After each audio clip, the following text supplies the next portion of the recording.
Your main professional area of expertise has been change management and crisis communication. Could you briefly elaborate on what these areas are about? Well, indeed. I mean, the two areas you mentioned, crisis and change, have been two of the biggest areas I've focused on over the years. I think crisis communications first. Crisis communications is where you have to communicate with real urgency. I once called it's like communications on steroids.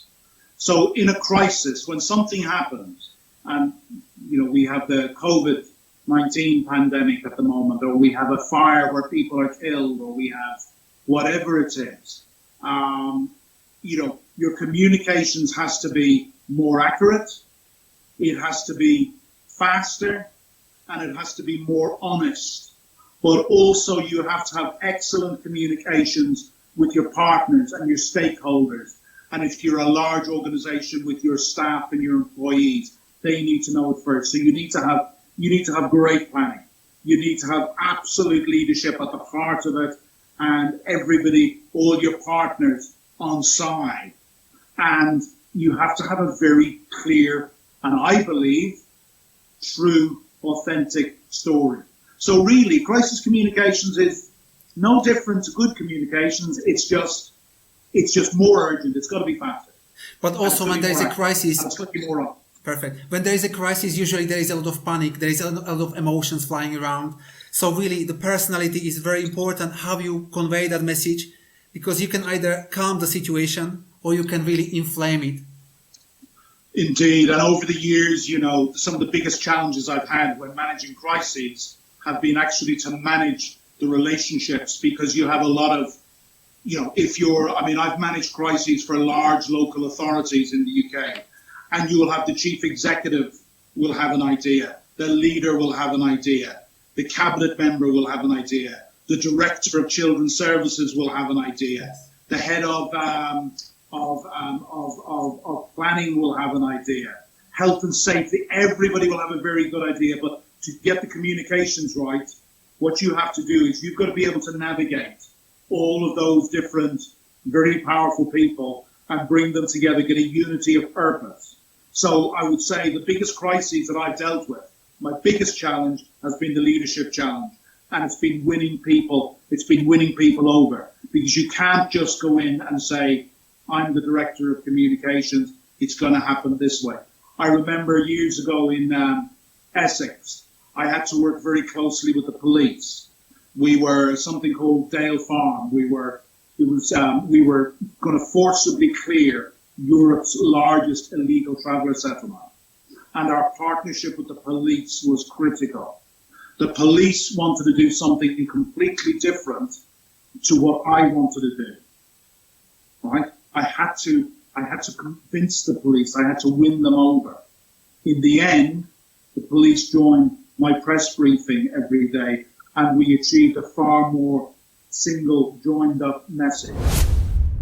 So how about the change management?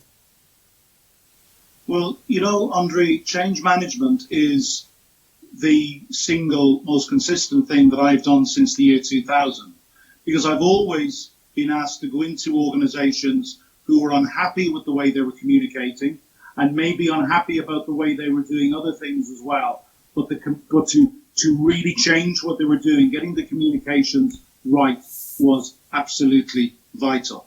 And if you look at my role in Ukraine, why was I asked to go to Ukraine?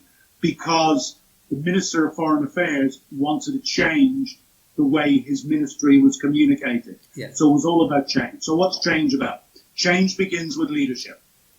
Anytime you want to change something, it begins with a conversation with the minister, the chief executive, the leader, whoever it is, and their top team, and understanding exactly what it is they want to achieve.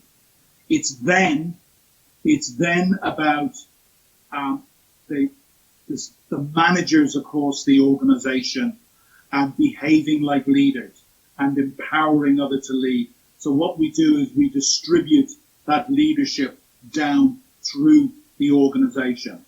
There's probably, 4 things that any organization that really is serious about change has to do. By the way, I'm talking about change, but if you don't bring your staff with you, you can never change. So a lot of big companies struggle, a lot of big consultancies. What I'm hearing is where they really struggle is the staff engagement part. And to get good staff engagement, I'll tell you, you need four things. You need what we call a strategic narrative. And that's a clear brand that's understood and supported across the organization. You need you need managers who behave as leaders and empower others to lead. But also, you must have an organization where the staff, the employees, have a real voice in that organization. But finally, and probably the most important thing, you need an organization and a senior leadership who are willing to do what they say they will do. It's only when you have those four things in place that you can really hope to change. So what I've done for many, many years, I've worked at the intersection of those four things, and I've worked with senior leadership teams to see how we can get better leadership in the organization. And when I was in Ukraine for the first time in Ukrainian government, I introduced senior leadership conferences led by the minister, with maybe the 70 most senior people in the Ministry of Foreign Affairs. And the minister saying, which was unheard in Ukraine at the time, the minister, me and Pablo agreed he would say it, standing up and saying, today you all leave your rank outside the door.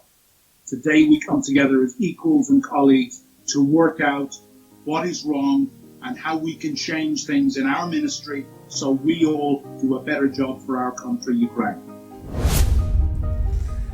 Cormac, I would like to thank you for this discussion, your time and your answers.